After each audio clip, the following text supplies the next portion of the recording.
I'm letting the recording like actually begin record before we get started. Good All right. deal. Cool. And do I have? Oh, I also put like a bunch, not a bunch, but like a handful of questions because I feel like Mhm.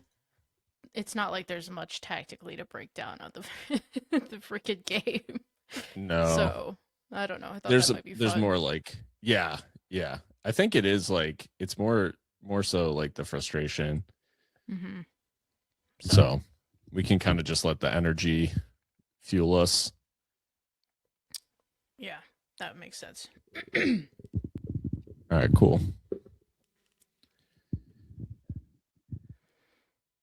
Hello, everyone, and welcome to Seriously Loco, the Seriously Crazy fan podcast for El Paso Locomotive FC. I am your host, Phil Bakke, and I'm joined, as always, by my co-host, Mika Burrell. Mika, how's your Sunday? Sunday's been okay, but it's been an absolutely horrendous sporting weekend from my perspective. And I guess from yours as well. But yeah, Arsenal lost the Champions League final. Locomotive were horrible last night.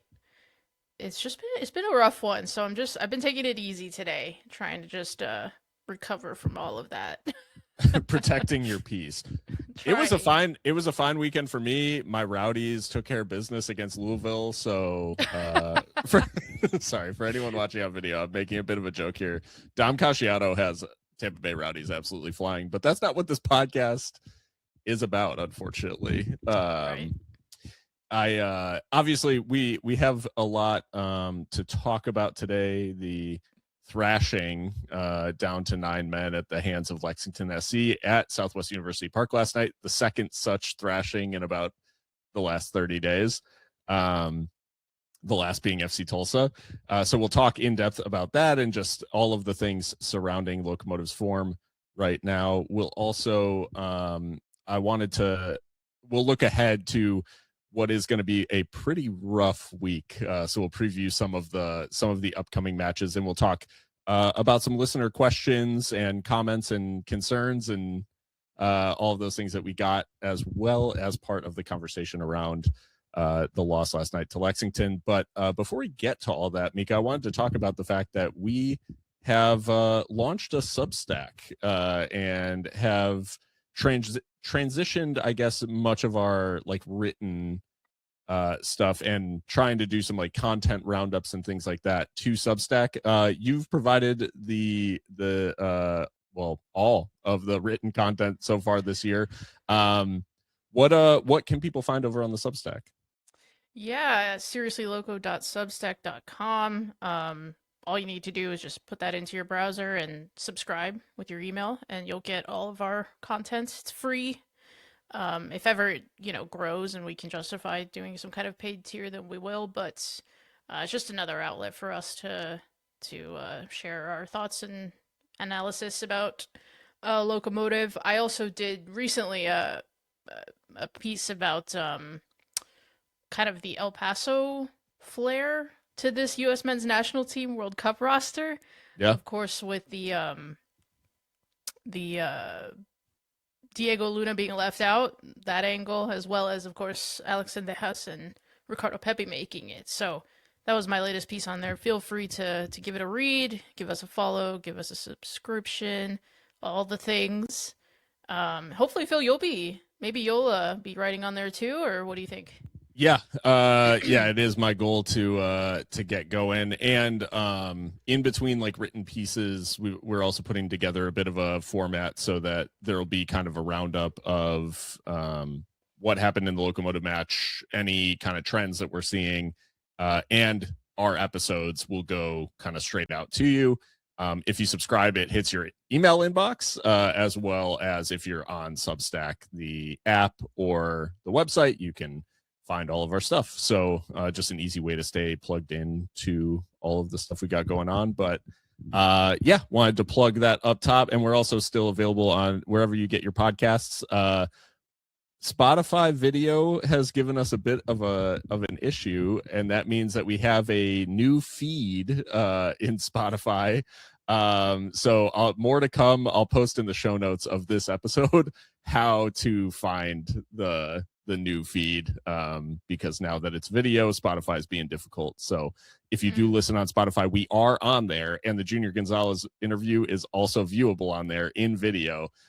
It's just in a new feed. So I will post the link to the feed, and you guys will be able to find it. It's a bit of work, but we'll also go about all of our other episodes are in that new feed, so that it's not like one has our old episodes and one has the new. It's all in there. So it's still just one. Like if it's someone still wants just to one. listen It's to just a it. different one. It's just a different one than what you're subscribed to now, which is a pain in the ass. So thank you, Spotify. But anyways, Mika, let's just dive in, I guess, to talking about last night, because it's not going to get any easier with time. Lexington pulls up to Southwest University Park and walks away with a 4-1 victory. Locomotive reduced to 9 men. The red cards for Diego Abitia and Robert Coronado. Talking about this match, like big picture, we obviously, Locomotive had a couple of weeks off. Then the USL Cup, the Prinks, as I've come to call it, they had their Prinks Cup match midweek against AV Alta. They got the 2-0 win, if maybe a little bit shaking the rust off in that one. It looked like, okay, they've kind of got their feet back under them. This match, it didn't look like they were either rested or sharper from the 2 weeks off. It looked like they had kind of been on the beach, to be honest. Yeah, about 18-ish days away from any competitive play, and I know Junior Gonzalez was looking forward to that for myriad reasons. Get some rest, get some training in, and actually spend time, working with the players in a non-competitive environment. As far as matches go. But we've seen this before, right, Phil? I mean, we have seen Locomotive come back from a break and look bereft. And I mean, I think there is some context in the sense that yes, there was that AV Alta match on the Wednesday. Perhaps we made harder work of it than we should have, given the competition. No disrespect to AV Alta, of course, but they are a level below us. And we left it sort of late to wrap that up, and we started a very strong 11 against them. Probably the 11 you'd rather see in USL Championship League play, arguably. But yeah, so only a few days on from that positive result in the Prinks, we get absolutely demolished by Sporting Lex, and there's really not a whole lot of redeeming qualities to talk about in this game. And of course, we can't get away from the fact that it's just very difficult to analyze because we once again were not at full strength for most of it. So it's very unfortunate, but yeah, we'll get into that. The way it started out, you talked about the selection, and maybe it almost felt like I would have preferred to flip these two selections. This team against AV Alta wouldn't have bothered me that much, but we basically play a team of what you and I at the exact same time in the group chat deemed was oops, all fullbacks. Because on the wing, we started in a 4-2-3-1, and at fullback we had Quezada and Ricky Ruiz, with Gabby Torres and Memo Diaz deployed ahead of them. And this, in theory, creates a situation where, like, oh, we've got some more wide, like, players who can graft out wide, and this is a Lexington team that has a lot of pace on the wings. Marcus Epps, Latif Blessing. So maybe it's a way to neutralize them, guys who can track back a little bit more. What ended up happening is Alex Mendez looked a little bit lost, like in not really able to connect with things because play was staying so wide. And it was coupled with the decision to start Diego Abitia up top, which just meant that El Paso's best player was on the bench to start a league match. And when fit, Rubio Rubin should be in the lineup. I mean, he's top of the goal scoring charts, and he even adds, despite the abject performance from the team in this one, he still adds to his total with the late penalty. But it's just a bit of a weird team selection, particularly against a team that also employs Aaron Malloy and Blaine Ferry, who ran things in midfield even before the Red were finding plenty of space. But it just made it a little bit easier, I think, on Lexington to do the things that they're good at. Yeah, I think that's fair, and I agree with you that I would prefer to have seen these starting 11s flipped between what we put out against AV Alta and then how we started here. I think like the constant rotation is a storyline in and of itself and worth diving into, but I think in this particular one, I just don't. I think okay, so Memo Diaz coming back, obviously that's a positive, right? Because he's been out with injury, and hasn't really been able to make an impact and be available until now. So him getting the start, it doesn't bother me that much. But even as I was tweeting the lineup, my guess was that Memo would start at right back because he's by and large been a fullback in his professional career. I mean, maybe he has played further forward at times, but I think of him as a fullback. And knowing that Quesada can actually play that winger role and has done recently, that made more sense to me. So to start a guy who's he's 30 years old, he's not a spring chicken, not old by any means, but coming off an injury, and to start him in my mind out of position was a choice. Yeah. Gabi Torres, same kind of situation. Like he can do that, but he's best when he can run with the ball. And so when you're giving him less of the pitch to do that by playing him out wide on the wing, like further forward with a fullback behind him, I just don't think you'll ever see the best of him. And he doesn't last, the entire game. Gets hooked at half. Not because of him particularly, but I think because of the situation. Yeah. But it was just a very, very odd selection. And I think the fact that we can't predict any starting 11 from game to game, I think is worth discussing. Because, I get it. I get that we want to keep guys fresh and we want to keep everyone involved, but is June tomorrow? It's June 1st tomorrow. We should probably know who our best 11 is. And I think we do know who our best 11 is. That best 11 just doesn't always play. Right. So, all of that, I guess. Yeah.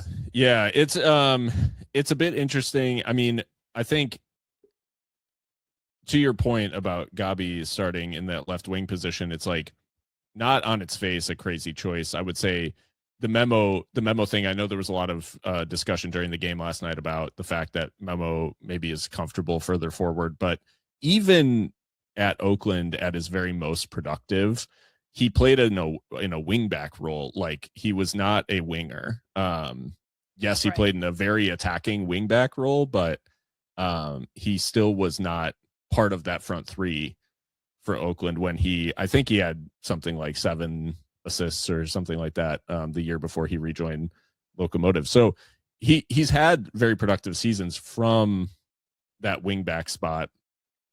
And there is a very big difference between playing at winger and then Gabi on the other side. I think it's not in face a crazy decision to play him in that winger role with Ricky Ruiz behind, but I mean, it means that Amando Moreno does not play, and Amando Moreno, I think Rubin, Moreno, and Chumasi have proven themselves to be load-bearing players this year in that when we don't have them in the side, we are demonstrably worse. And again, against lesser opposition in the cup, whatever, like that's not as big of a deal, but you're going to get found out against good teams when you try to play these diminished lineups. And it's no disrespect to the players involved. It's more respect to the level of Moreno and Rubin, that they basically must play, because the drop off in the team when those guys are not in it is just very noticeable. And I think what I'm hearing you say, Phil, is it's a drop off in quality for sure, but it's more so a drop off in like fluidity and like continuity. Because take Alex Mendez for example, he starts in the number 10 position in this game, this 4-2-3-1. You would think he'd be at home in that position, but he was at sea. I mean, he didn't know where to go, what to do. I mean, he's got two fullbacks either side of him that he's never played in that combination before, immediate in front. It just was very disjointed, and I think to your point with Rubin and Moreno in the side, I think that's less likely. I think Mendez, the three of them have combined really well so far this season, so we have evidence of that. And And yeah, that Mendez point is interesting because I think like we've seen Mendez at his best when he is playing at it like in those central areas and as part of um a midfield and a front three that are connected. He gets 42 touches of the ball last night. He only is able to create one chance, and while he completes 86% of his passes, he only makes 29. And I know statistics are a little tough to judge, but I mean, much of his involvement was on the ball was prior to the cards, to be honest. Um, and he only makes two passes into the final third the entire time he's on the pitch. It was just, I think he has an understanding with Moreno and Rubin that elevates him. And unfortunately, the way that Lexington press, the way that Lexington were able to get on the ball, they just made it really tough for Mendez to be in the places where he wanted to be with the ball.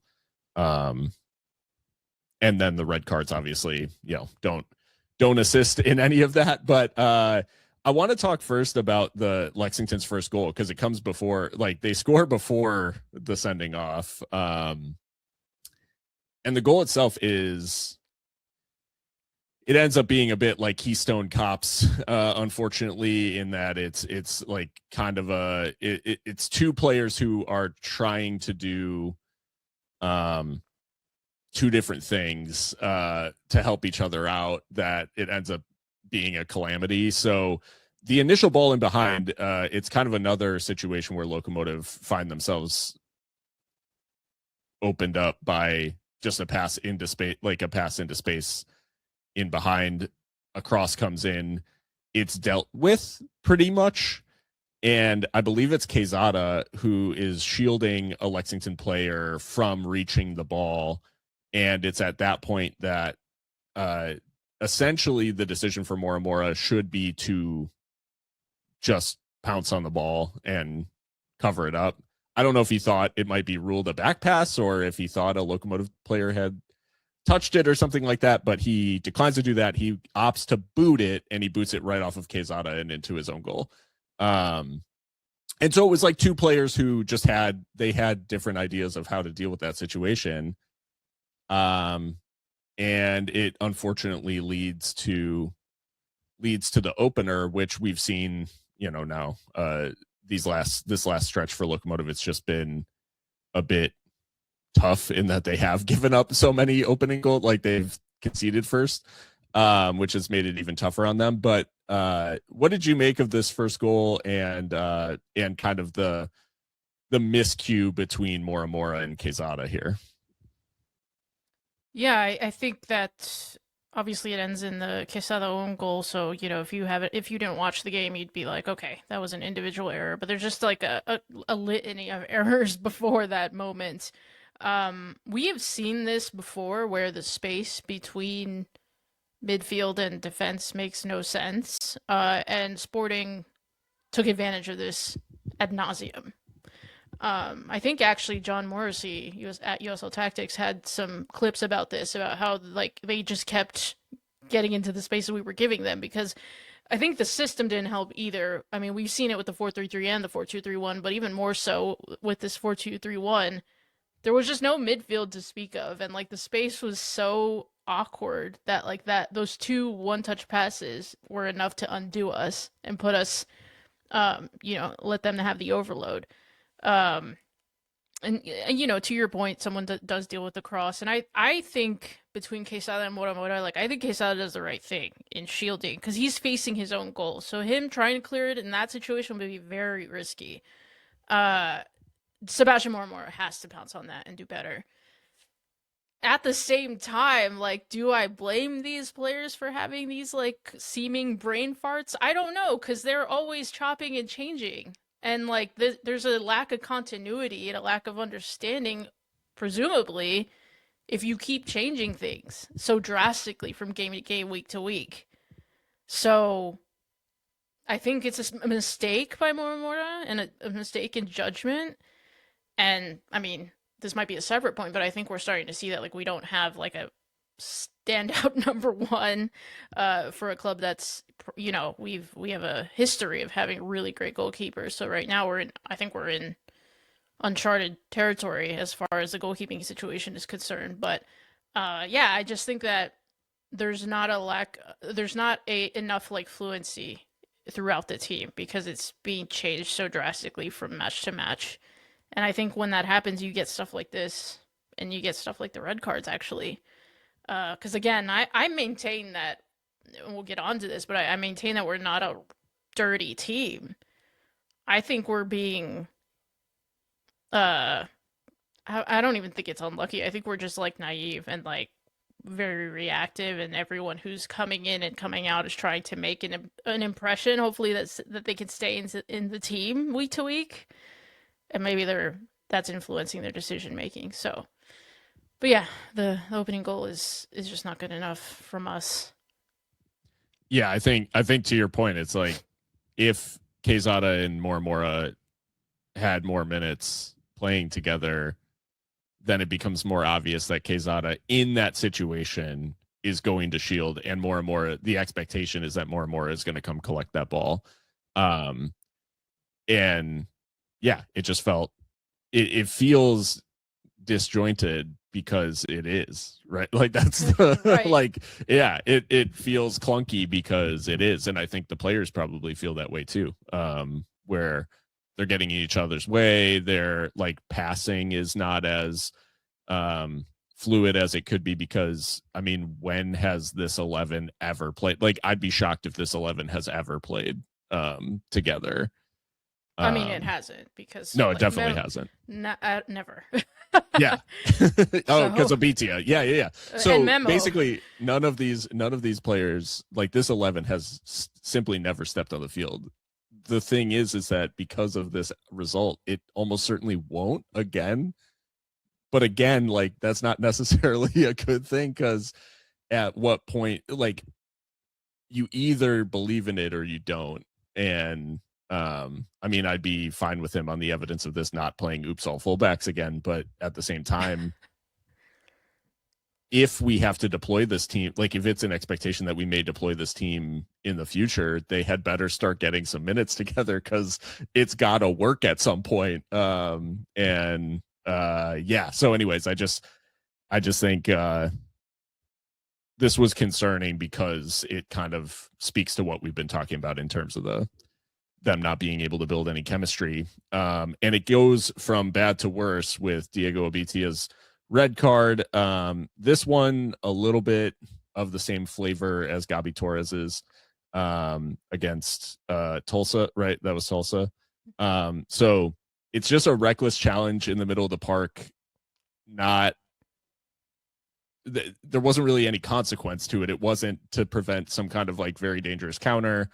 It was simply to try to win the ball in the middle of the park. He goes in extremely high, and the referee doesn't hesitate for a second. What did you make of the red card and this kind of trend for Locomotive, which you've written about now? And since then it's only gotten worse, apparently. I know, my goodness, and in some ways I feel like cosmically responsible. I know it doesn't work that way, but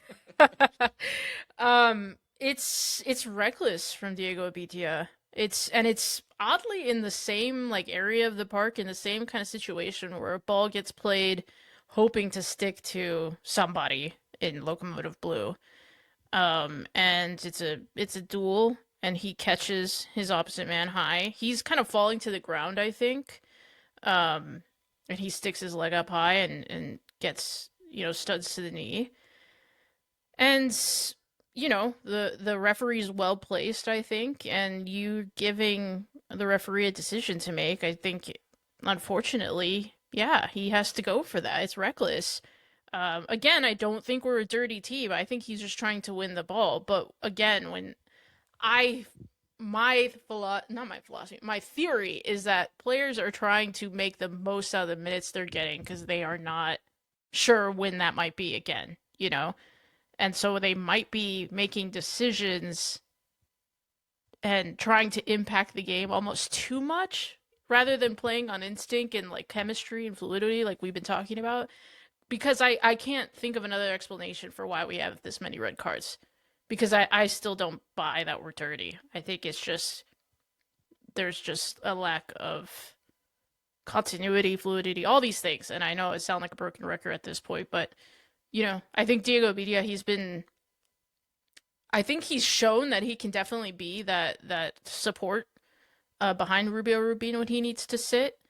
And I like that he tries to work hard in the press and all these things, but you just can't do that. You just can't do that.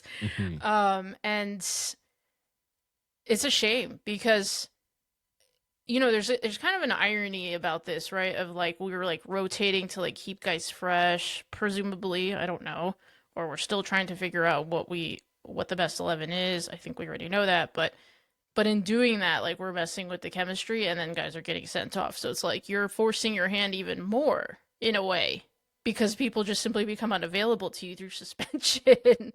Yeah. And now with the World Cup kicking off soon, I mean, Conceded will be away from the side. He's got, I think, Haiti have some tune-up games this week before they kick off in the FIFA World Cup. So I imagine Concede's already away from the club at this point. Now you've got I guess I'm getting ahead of myself, but then Robert Coronado gets sent off later, so now that's another midfielder that you cannot select. So yeah, it's just we're not in a good way. On top of all of that, it's starting to feel like we're getting a reputation, and referees are human beings and they've got biases, and maybe we're seeing a little bit of that too. Which of course is not good.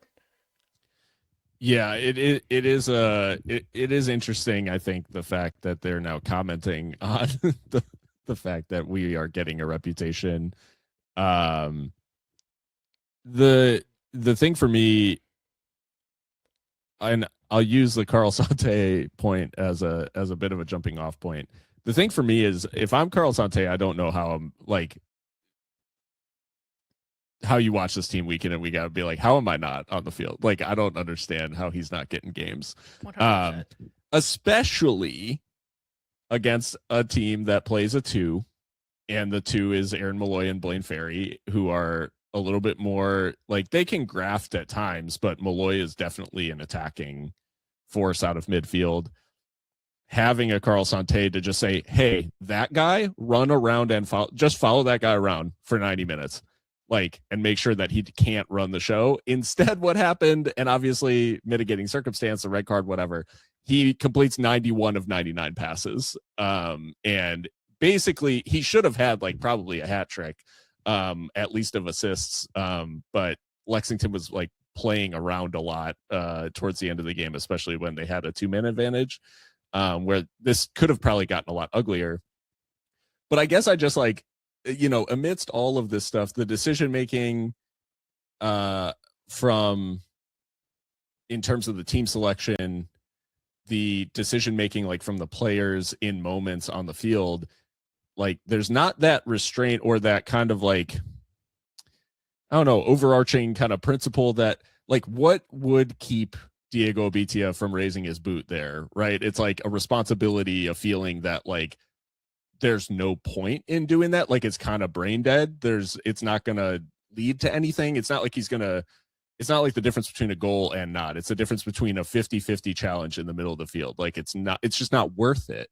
Mm-hmm. But this team, for whatever reason, is like making these decisions. And I think what's difficult about this one in particular is the fact that Junior said it to us when we interviewed him, he also said it to Duke Keith and Joe Rodriguez during media availability and stuff like that, and said the thing that they have talked about during this time off is keeping 11 players on the field. To me, that's not something you can actually talk about or coach. Like, I don't actually think it's really worthwhile spending time on don't get sent off, because talking about it that way is ignoring the fact that it happens in context of a game and like decisions you make inside of a game. It's not a thing that you either like choose to do or don't do. Abitia is not trying to get a red. He is trying to win the ball stupidly, like in a way that makes no sense, in a part of the field that doesn't make sense. So it's like, it's not so much that players are getting sent off. It's like, what's the conversation around it? Because if it is, hey guys, don't get sent off, then it's kind of ignoring how sending offs happen, because they happen in context of the game. Like Ortiz and Chumasi sending off are because we were exposed behind our defensive line, right? And then the Torres and Abitia sendings off happened because they raised their boot in the middle of the park to win a 50-50 ball that didn't matter. Like they made poor decisions. I think you can like maybe put the Calvillo one under that as well, like because he basically like raises his hand to block a throw in that like he just shouldn't have done that. And that to me is like, all of these things happen in context. And so if the instruction is, hey guys, don't get sent off, it's like, well, what are we doing about the space in behind the back line? And then what are we doing about the players who are making these decisions in the middle of the park? Like Gabi Torres started last night, right? Like that's, so it's like, what's the message to the players who are, you know, if you're making those decisions, like you're gonna get sent off if you raise your boot like that, more often than not. So it's just, to me, it's like, it's strange to talk about sendings off as like a thing that we shouldn't do. Like, yeah, no shit, we shouldn't get sent off. Like, but it has more to do with what are they doing in context. And I got to tell you, the fact that it's been 5 different players is really like, that is probably the worst part. Because if it was one guy constantly getting sent off, then it's like, okay, just don't play that guy. Mm-hmm. But that's not what it is. Like it's a structural problem of the spacing behind, which caused us loads of problems last night, even before the red. And the decision making, like in these moments where guys are letting the team down by making like kind of a selfish decision to try to win a ball in a part of where the easy, like the better decision is to back out of that challenge. I really have to think that it comes down to a lack of rhythm match to match of these players, because like you said, it's been a different guy every time, and I think 5 red cards is just the league. That doesn't include Kofi Tumasi in the cup, which, you know, maybe that is a one-off, but it's... I know that it's, I've got the stat somewhere around here. It is five red cards. Well, including the 2 last night, it was 5 red cards in 4 different matches since April 11th. And I think we had one before that. Mm-hmm. Oh, the Sacramento, that was Eric's sending off. Yeah. So yeah. So 6 red cards, 6 red cards this season. That's insane. In all competitions, yeah. That's absolutely unsustainable. Again, I think it's a lack of rhythm and a lack of continuity from game to game, because you're having these players react to situations and make bad decisions rather than have that match rhythm and just be able to, like, you know, play instinctively. I don't think we're seeing that. So it's been, okay, Kofi Tumasi, Palermo Ortiz, Eric Calvillo, Diego Abitia, Gabi Torres, and who am I missing? Robert Coronado. Well, let's get on to Robert Coronado, shall we? What happened there? Well, before we get to that, Epps scores in between, but this one to me was like, I don't know if this is overly harsh. And obviously, like, I want to, we're 35 minutes into this and I'm just now putting a disclaimer on it. A lot of this is going to sound really harsh. And the reality is that, like, this is a team that is aiming to finish in the top 4 of the West. Like, that is an explicit aim of the coach. And on balance, yes, we started the season quite well. But despite the fact that I wouldn't describe the schedule as like grueling so far, the last stretch of it has been really poor. Like, it's not just this game. We haven't really played well in the league since we beat Hartford a month and a half ago. So yeah, anyways, I'll talk more about the stats, but there was something about this Epps goal that felt like a hands up moment a little bit from Locomotive, of like, it was very casual in the way that we gave it away. And it felt to me like the amount of goals that occur in this game are totally up to Lexington. And really, we are not playing much part in like what's going on here. Because he ghosts in behind and it's just all very straightforward. Like, there's not a lot done to close down the angle or to really inhibit the shot. He basically did as he pleased. And from there, to me, it was like, that's game. Like, it was essentially over as a contest, like even before Robert Coronado sending off. Well, and again, this is another example of how the space between the lines is inexplicable. Because the assist, I forget who sets him up, but the assist getter for Marcus Epps' goal is in front of our midfield. Like, there are 6 players ahead of him. If that makes sense. I'm not explaining this well, but essentially, why is Robert Coronado running back towards our goal? And Eric Calvillo sees the pass coming, and he does not like run with the man. Like, he doesn't mark. Like, down to 10. Down to 10. What is Robert Coronado doing? Pushed high enough up the field where something is going in behind him. He should be sitting in front of Noah Dolenmeyer, right? Like, yeah. Both of our pivots are ahead of the midfield line. Let's put it that way. And then when the ball is played, they're out of the play. They're out of the play. 6 players are out of the play. And then Ricky Ruiz is kind of like tucked inside. Like, he's trying to augment midfield, which, like, that shouldn't be happening. Maybe because we're down to 10 at this point. So maybe he's like, let me just get to the ball. But then there's a channel that opens up by him doing that to Marcus Epps, and then he's able to just dribble in and kind of slalom in and score. So this happens way too much, where like the numbers just do not make sense, and people are getting played past, especially in midfield. And again, I think this system didn't help, where we had just kind of the 2, because Alex Mendez basically augmented the forward line and tried to like play off the striker. Yeah. But then, now you've got 1 sent off, and so it's even less. Like, how are we gonna configure midfield now? Coming up against Detroit, I guess.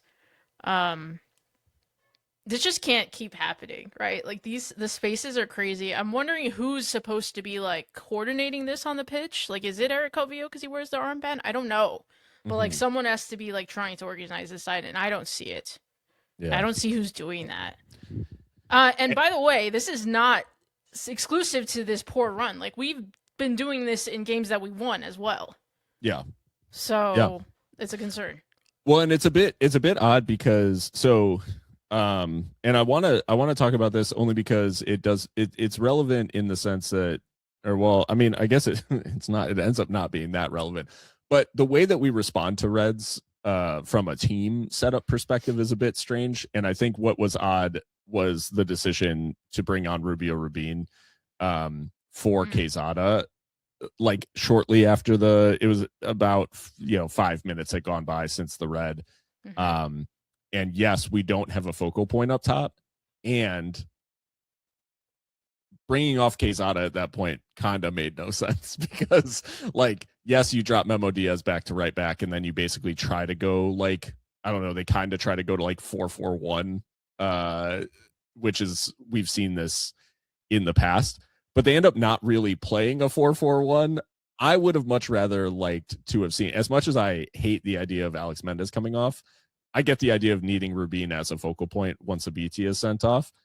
They should have taken off Mendez, and then you play two banks of four with Diaz and Quezada both playing basically defensively on the right hand side.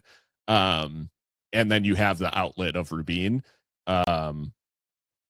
But I just think that it was a bit strange to kind of like shift the team and try to make it more attacking in response to a red card where it's like, hey, we're already not playing that well defensively against them.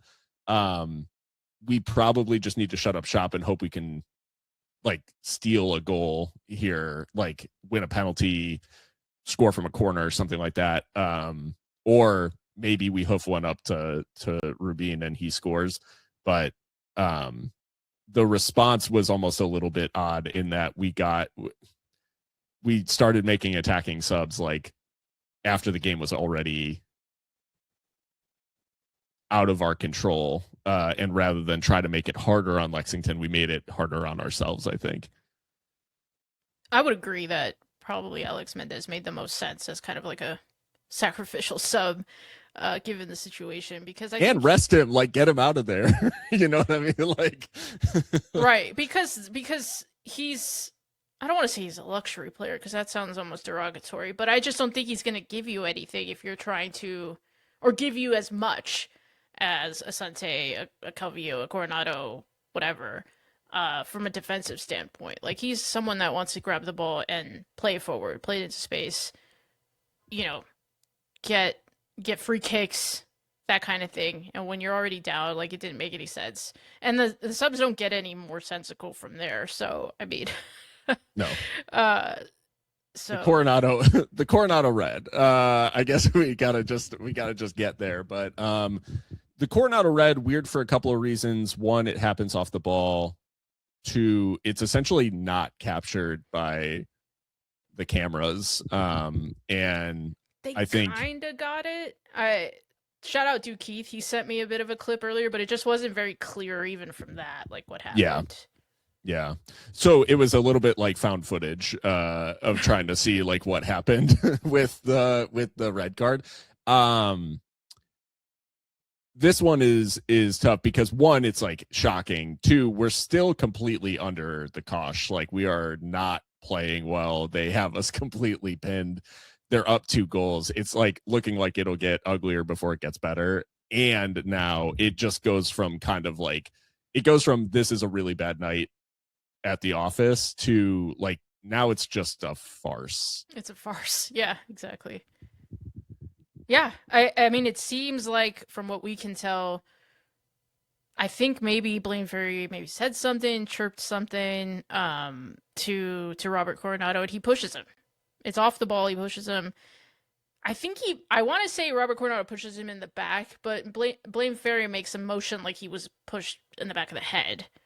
And I think maybe the referee, I don't know if what the case was, whether he's pushed in the back of the head or the back or both, but he makes a motion like he's pushed in the head. And I think from there, the referee's like, okay, you gotta go. Uh, and Robert Coronado looks stunned by this decision. Again, we don't know 100% what happened, but it's like if you're in that situation already, you kind of can't let that happen. Like, unless Blaine Ferry said something out of control. I don't know. I doubt it. I Yeah. doubt it because that, we would have heard about it by now, I think. But then he's still chirping even after the red card comes out. I'm no good at reading lists, but it sounds like he's saying like bye bye, like get off the Mhm. pitch to Robert Coronado, and yeah, and then we go down to 9, and like you said, it is a farce from there. I mean, like I don't even know how we analyze this after going down to 9. And now it's more of a selection headache going forward now with 2 players suspended. So Yeah. The Goodrum and Scott goals towards the end. I like my only real analysis of this is the fact that once we went down to 9, to me, Lexington was, like I said earlier, like they were kind of playing around and they were making like all these extra passes in around the goal. They were almost like it was, I couldn't tell if they were taunting or taking it easy on us, because there were times where I'm like, this could get to double digits. Like they were just in the box at will. And it was, obviously down 2 people. Like it's not a typical situation. It's pretty rare even for us, hitting new heights with the red card thing, but or plumbing new depths. I don't know. yeah, exactly. But it just felt like these 2 goals were sort of indicative of the fact that, like, I just felt like we, after the Epps goal, like I felt like we kind of stopped having any impact on the contest, and it was purely like, how many will Lexington score, and way less like, what are we going to do in this game? And maybe that's a cynical view, but it really didn't feel like we were even really playing anymore. Well, and as we'll see when we get onto the listener questions, some people felt that way too, in terms of the attitude and the application. I don't know that we could expect much after going down to 9. I do take your point. It did feel like at times Lexington were almost doing like passing drills around us in the live game. And they probably could have been more if they were a little more, I guess, sharp in the final third. But yeah, I mean, we do get the consolation. We do. And it kind of actually illustrates a point about this team that we made in preseason, but that we're maybe a little bit top heavy in terms of the talent available.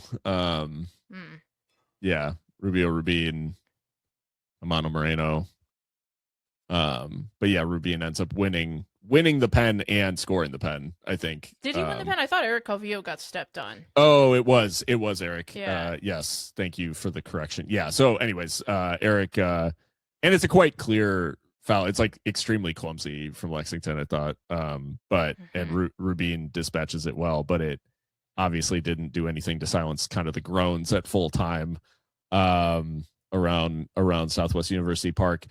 I think I thought it was useful, like, before we, just to tee up the fact that, these listener questions or comments and things, like, again, it'll feel maybe on the harsh side, or people are really starting to get, emotional about the way the team's performing. But I wanted to put it in like a statistical perspective of just how poor this stretch has been. So since beating Hartford on April 11th, Locomotive have played 8 competitive matches in all competitions.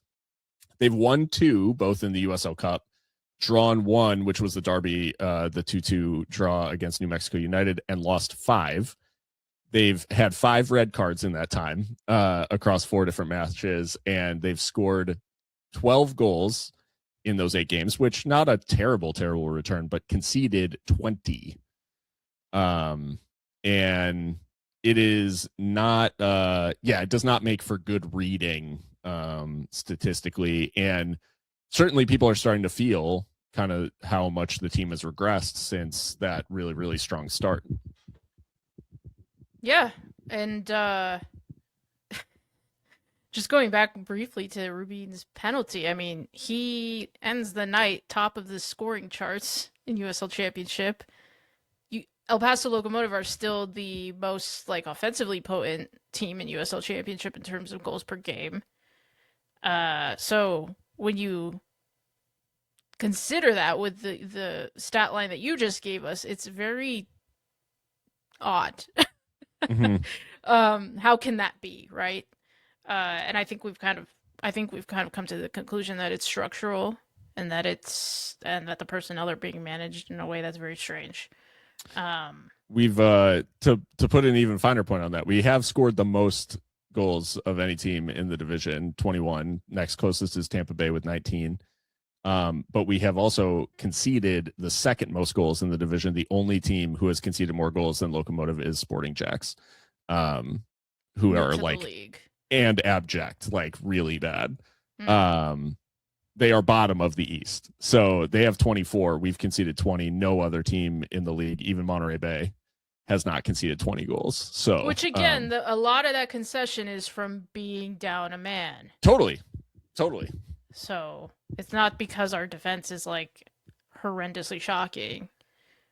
But we just keep putting ourselves. Maybe team defending is. Since we keep, we just keep unit. Getting put in that situation, to be down to 10, which is making us defensively one of the. I mean, when we are down to 10, obviously we're going to struggle to be good defensively, but it's we're putting ourselves in. Basically, this whole conversation about like the red cards is the difference between Locomotive being among the elite teams and being defensively one of the worst teams in the division. Yeah. I mean, defending space is like the entire issue. And when you keep getting men sent off, more space opens up. Like, kind of how that works. Not going to be good. Yeah, at all. So what did the listeners have to say? Yeah, I guess I'll start. We can kind of take turns. At JT7S _ on X/Twitter says, "Who is the leader? Last night, the whole demeanor of the team was who cares. That's come from their leader. I don't believe there is one, so it's Junior by default. Last night, I yelled towards the bench, control your men. If you want to stand and watch, buy a ticket. He heard." Now, this is some harsh words. Yeah. But I thought that I would include it because it's real. It's real and it's raw. And I just, do you think that's beyond the pale, or do you think that's about right? I think who is the leader? I guess. I was gonna say I think the team has leaders in that, I think Eric Calvillo, obviously by virtue of being by far like the most tenured player at the club. He's now, I think, officially made the most appearances of any player in club history. So he is Locomotive in many ways, like in that he's worn the shirt more than anybody. I think we've talked about the fact that, Eric is a guy who plays with his heart on his sleeve, and there were times in previous seasons where when everyone was looking to Eric, there were a lot of emotional swings, I would say, in terms of like we would kind of live or die by how the mood of the team was. And there were times where we would blow people away because we were all feeling it. And there were times where we would crumble when the team lacked confidence. Last night, definitely, I would say, felt like the team was feeling sorry for themselves maybe a little bit. And I'm making some assumptions. Obviously, so is JT7S. Like that is, there's a lot of assumptions here. But I don't think it's like outrageous to say that the team needed like an arm around them last night, and kind of at a certain point, like the hairdryer's got to come out, I would say, in that like the team has to understand like that this isn't acceptable. And standards wise, like, who is enforcing that? Like I would point to Eric, and I mean, now Coronado, Ruiz, like these are guys who have been around for a while. Amanda Moreno has been around for a few years now. So the personalities are there. It's just a matter of like, are they holding each other to account? And I mean, lots of mitigation last night, so I don't know that necessarily it was purely down to like leadership or attitude. But the reality of the sendings off is like compounding this idea, and allowing kind of this sort of narrative to get out, in that like, is this team like out of control? I think we both agree that that's not the case. Right? Like they're not like an indisciplined team. It's just the decision making in these moments, like from individuals, is not good enough. Does that come down to, do they not feel responsible enough for, how it impacts the team. I would find it tough to say, because I don't know what those conversations look like. But I think the locker room attitude kind of came up a lot in how the listeners were talking about it, and I think it's interesting to add in. So at Ciolito 1982 on Instagram said, I talked to one of the players last night. He said he's never been part of a team with so little locker room bickering. Said there's real camaraderie, but everyone is frustrated about the red cards. He said, especially since we've been going over it, that it's better to keep 11 men on the field and be down by a goal or two, easier to overcome than being a man down. He also, end quote. He also said it sucks as far as the refs because the team has a reputation now, so they are being hyper vigilant. What do you make of this idea that the team is very tight knit? Could there be like a creeping in of maybe less accountability because the team is maybe good friends? I mean, that's certainly possible. I mean, I would add to this at Texas Music Kid on X. Speaking to players, this is the tightest dressing room they have ever been a part of in some cases. So how can a group that is so tight struggle so much with discipline? I think you do have to kind of wonder, are people not holding each other to account as much because they're so close? And I struggle with that, right? Because I don't want like a situation like, I don't know, Real Madrid, where people are like throwing punches at each other. Like No, that's not yeah. what I want. No, I certainly not. like we laugh at the prayer circles, but like great. I love that the guys love each other. You know what I mean, and that they're close. But maybe there is some of that creeping in of like people don't want to hold each other to account and maybe have some very frank words for one another. Because at the end of the day, like, yeah, it's great that you guys are buddies, but you have a job to do. And if this dressing room is as great as it is from what we're told and what we can tell, I think there needs to be a little bit of balance there of like, we need to pull each other up on some of these things and ask and demand better of each other. But again, I don't know that. I'm not in the dressing room. I think it's obvious that we see that they're good friends, on and off the pitch. I mean, the whole team celebrates together when they score a goal. Like it's a thing. So yeah, I think someone may have to actually step out and say like this isn't good enough. Going back to Junior Gonzalez though, like, in terms of leadership, I think we do also need to remember that this is Junior's first time coaching like a men's first team as head coach, if I'm not mistaken. Yep. I think most of his experience has come with coaching reserve sides and academies and young men and not knowing game to game, week to week who he's going to have available and having to make the most of that. And I think we're seeing some of those kind of maybe habits and things that he'll need to learn, right, as a manager. And so I think that in a way, in that sense, the growing pains are not that surprising, and we maybe shouldn't be so surprised. However, we are a professional team that's looking to achieve things, and it's just got to be better. So yeah. In terms of actually answering the question directly, maybe there is just a bit of like people are a little bit too comfortable and don't want to call each other out and make things awkward, but it must be done, I think. It's one of those, and this is where I cross over into my professional life. But I mean, from any sort of team environment, like talking about the idea of connection, but courage as well. So like, you want to be a tight knit team. You want to be able to like know that everybody's got each other's backs and know that people have like good intentions when you hold each other accountable, because like you have to, right? Mm-hmm. Like you got to be able to do it. So like not just having high connection, but also high courage or like candor with people. That's sort of the thing where it's like the connection should lay the groundwork for you to be able to go to someone and be like, hey man, this isn't good enough. Right. And then know that you're doing it because you care about them and not because you and not because you are trying to like tear them down or something like that.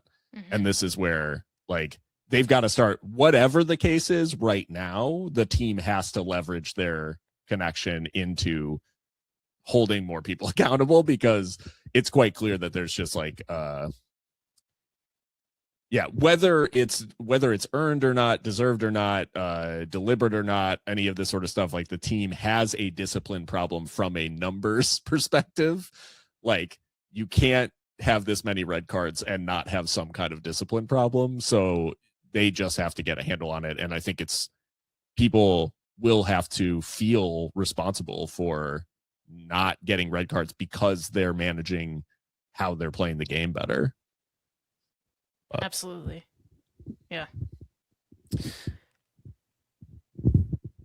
Should I read you the next one? Sure. Yeah. Let's see where we're at here. So at Mark Ponce2 on X, he says, long shot, is Junior waiting for the playoffs knowing all we need to do is get in and just working game by game to put together a bigger picture than what we are seeing, or are they still searching for identity of this squad?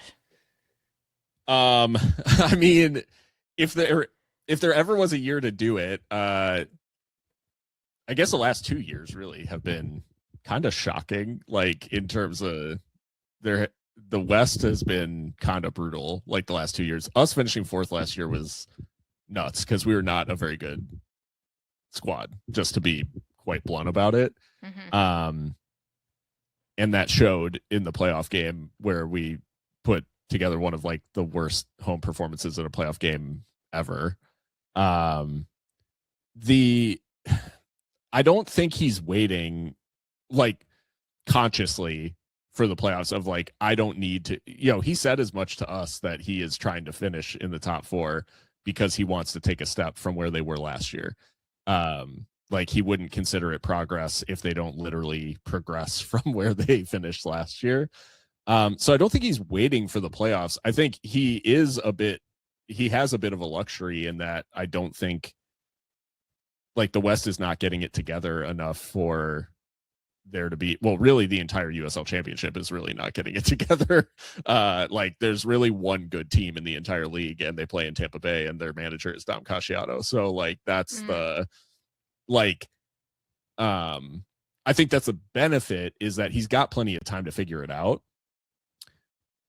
Do I think he's like specifically waiting for the playoffs? No, I would say he's not. I just think what we're trying to figure out, and we're on this journey with the fans, right? As fans ourselves, is like, is this experimentation because he's trying to figure out his best team, or is this the plan of rotation?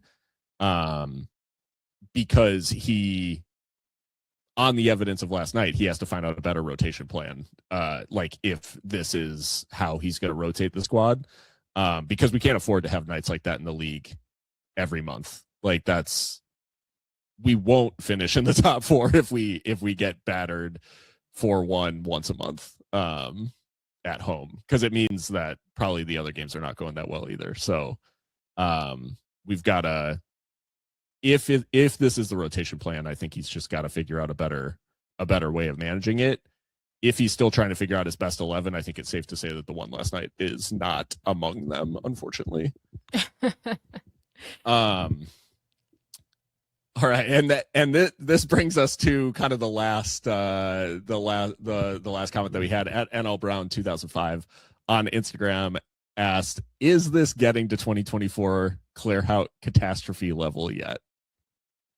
Yeah, I kind of debated whether to include this because I think, and this is no shade to the guy asking the question, but like I think it's a little ridiculous like to like go there, because Claire Hout lost 9 games in a row. Like maybe not in a row, but like 9 of 11 before being sacked in 2024. So like we're not there, right? I think Junior Gonzalez has a lot more credit in the bank for how he started, how he's been with the fans, his openness.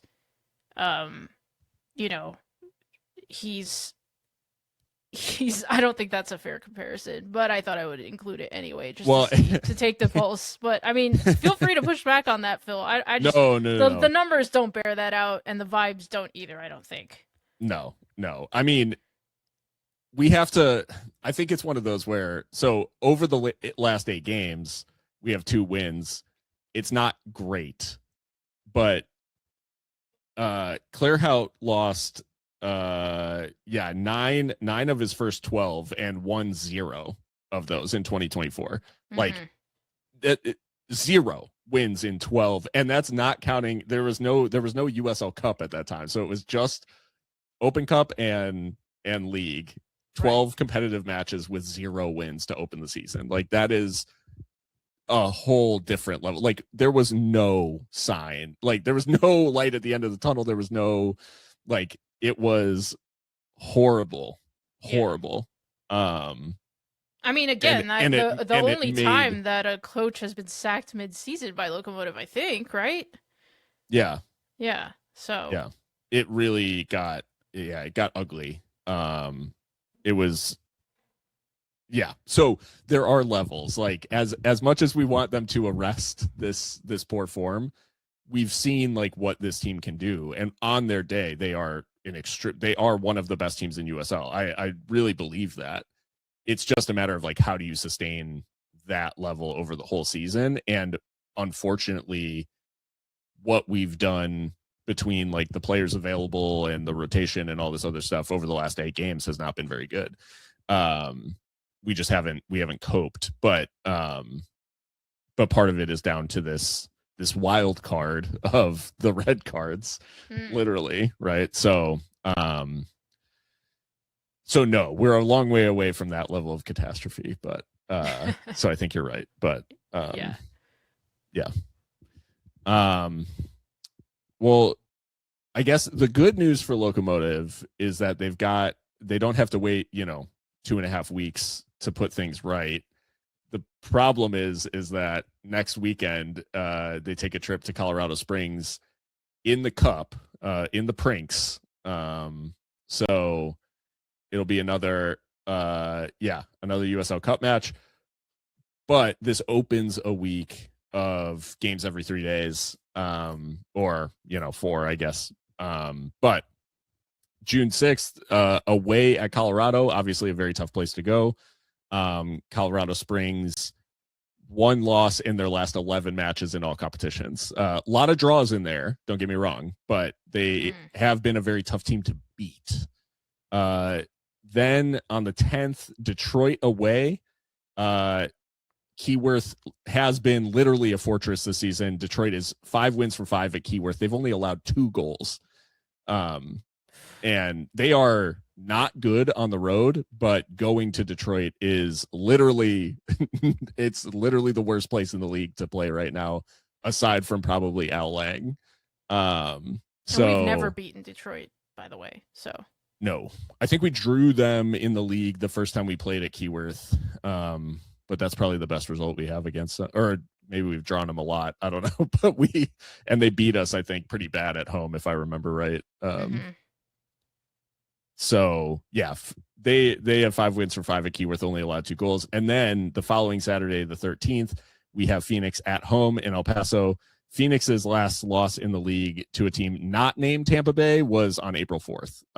So yeah, they lost a couple of games ago to Tampa Bay, but they won yesterday pretty comfortably, and they have been, again, like tough to beat over the last month. So it is a week that is unkind in terms of travel. Colorado Springs to Detroit to El Paso. That is like a very brutal travel week. Not to mention the teams in it are in decent form. Colorado Springs, especially, is a much better team than the one we played the opening day of the season that drew us 2-2. But Detroit is like, yeah, toughest place to go in the league right now, bar one, and Phoenix is a lot tougher to play against. And so if the team is to arrest the slide this week, they're going to have to like really up the level. And they might do. I think the Prince has been kind of our little salvation among the Yeah. bad league form, but that is not going to, I think, address the concerns that we just discussed from the listeners, right? Because that's USL Cup, great, but that's kind of a bonus. In the league is where we really want to see improvement. So I will obviously go to Colorado and get the win, of course, if you can do. But like you said, they've not lost in a very long time, and so it's going to be a tough task. Detroit, I mean, if we can get a draw on the road there, huge. And then to come back home and host Phoenix, I hate to say that something is a must win in June, but like it might be because it's been bad and we do need to turn it around in the league. And our home form in the league has been like abysmal. And we see way more goals against at home and that's from day one, right? Even when we were winning, like we were conceding way too much at home. And this is an odd thing that many Locomotive sides over many different managers have suffered from is just like this loss of calma at home. Performance anxiety. Truly. But someone's got to get their heads around this because, it's now we've got 2 players suspended. Carl Sante's going off to the World Cup. Now what? You know? In rotating, we're making the decisions harder, I think, just by virtue of denying ourselves certain player services because we keep getting red cards. So it's just crazy. Just mad. Is the message for this 3-game week try to avoid playing like 2 different 11s through the 3 games, like try to keep as much consistency as fitness allows? Like, is it about just trying to change pieces here and there so that guys aren't running in Colorado and then Detroit and then at Phoenix like the same? We obviously can't play the same people all 3 games, but is it about just trying to add some level of continuity to kind of connect each of those squads and make it where it doesn't feel like a new 11 is playing each time out? I think so, and I would hope that you would see that continuity start from the back. Keep Sebastian more in goal. I'm sure he'll want to make it right after what happened with Quesada and that first goal that we conceded. I have no problem with Kofi Tumasi and Noah Dollenmeyer starting together fine. I mean, maybe you could bring in Alfaro for Noah, but that that doesn't concern me too much. Quesada and Ruiz as our fullbacks, fine. I would keep that. Midfield's where it gets a little bit tricky because again, we are limited in what we can play because of various reasons, so red cards, World Cup, etc. And I don't know the dates exactly. Like, obviously this is a very weird international window given that the World Cup is about to start, but in these like warm-up friendlies or whatever, Dollenmeyer did get called up to the Dominican Republic national team as well. So and Cardona was called for Puerto Rico, so yeah. So those guys will be kind of thin at the back. Although Alfaro, I would say on the balance of the season, Alfaro and Chumasi is probably fine, right? Yeah. Like as a pairing. Yeah, for sure. So, but whatever it is, try your best to stick to it. And given the guys at those center back positions, I would say in particular with the keeper, they're going to need rotation a lot less, obviously, than the rest of everybody else. Like in terms of the amount of running and stuff that they're going to have to do. I'm not advocating for the Van Dijk play every single minute of the league, like right for a whole season, but the amount of rotation has been maybe a bit extreme for a position that doesn't need it as much. I can understand like fullbacks needing to rotate maybe a little bit more. Obviously, midfielders, wingers, but yeah, trying to find some level of continuity to where it's not just a bunch of people chopping and changing each week or each game through this three game week. Yeah, it'll just be interesting to see what they come up with. The one question that I did have for you, Mika, is the keeper situation. I think you're right in saying that Moramora, like sticking with Moramora despite the miscue with Quezada, I think that would be a very good vote of confidence in that, like, when teams have a number one, they don't drop him the first time he makes a mistake, right? Like that's the like he knows that he's going to start. Obviously, if he has a absolute disaster class or something like that, it's going to be a different conversation. But most often, the number one knows that, hey, sometimes you're going to make errors, and it doesn't mean that you're going to never see the pitch again. I think it almost is important that he gets that vote of confidence if he is the number one. Like I think it's important that he doesn't get dropped for making a mistake, because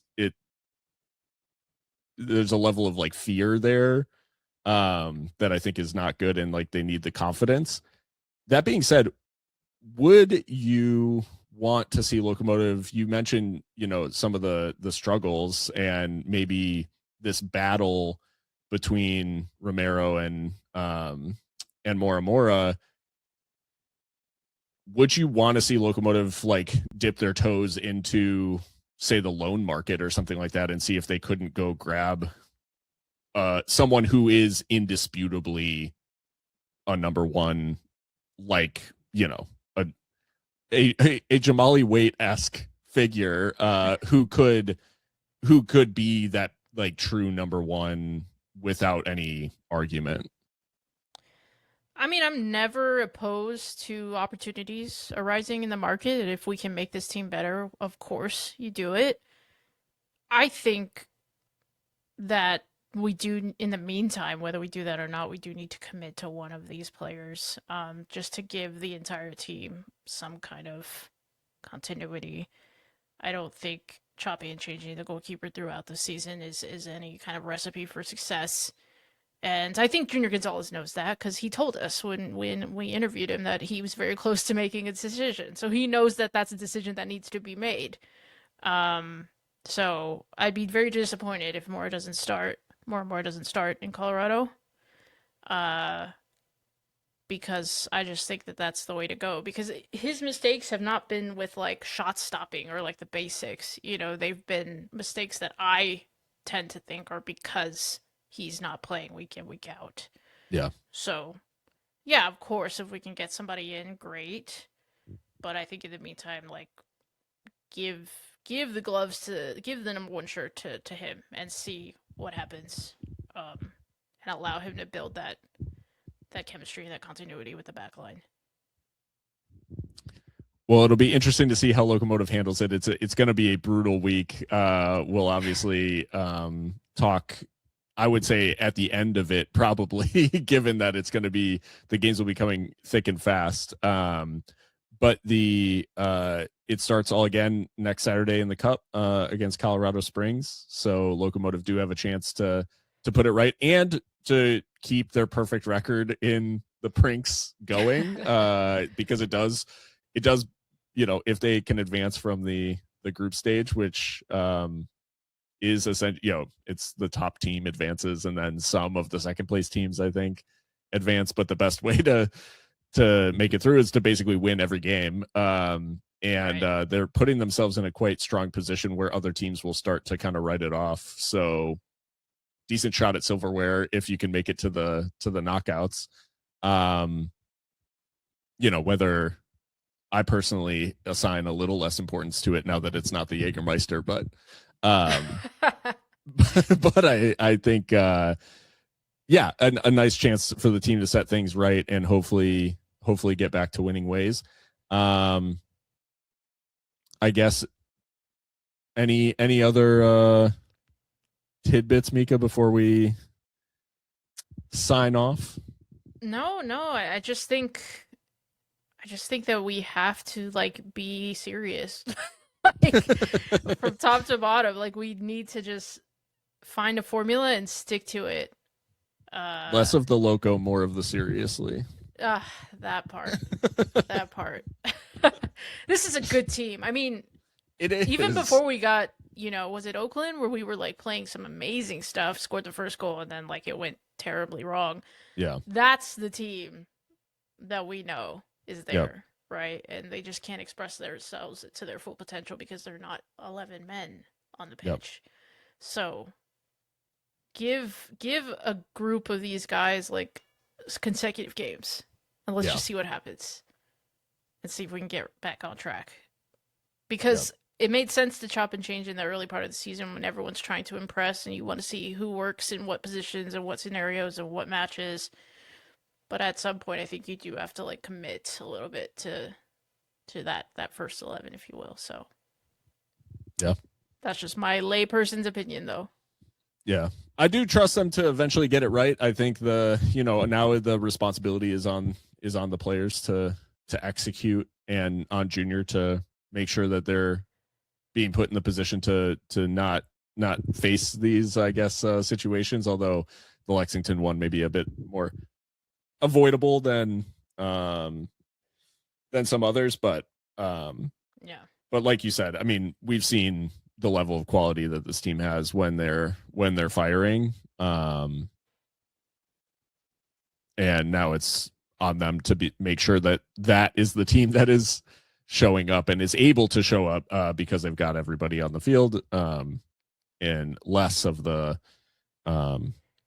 mistake-ridden kind of version of Locomotive that we've seen more recently. But like I said, trust them to get it right. If you've enjoyed this episode, you can find it where you get your podcasts, subscribe, all that stuff, and you can find us on Substack as well for the written word. Mostly Mika's the written word so far, and yeah, we'll look forward to talking after the big week next week. But until then, stay loco.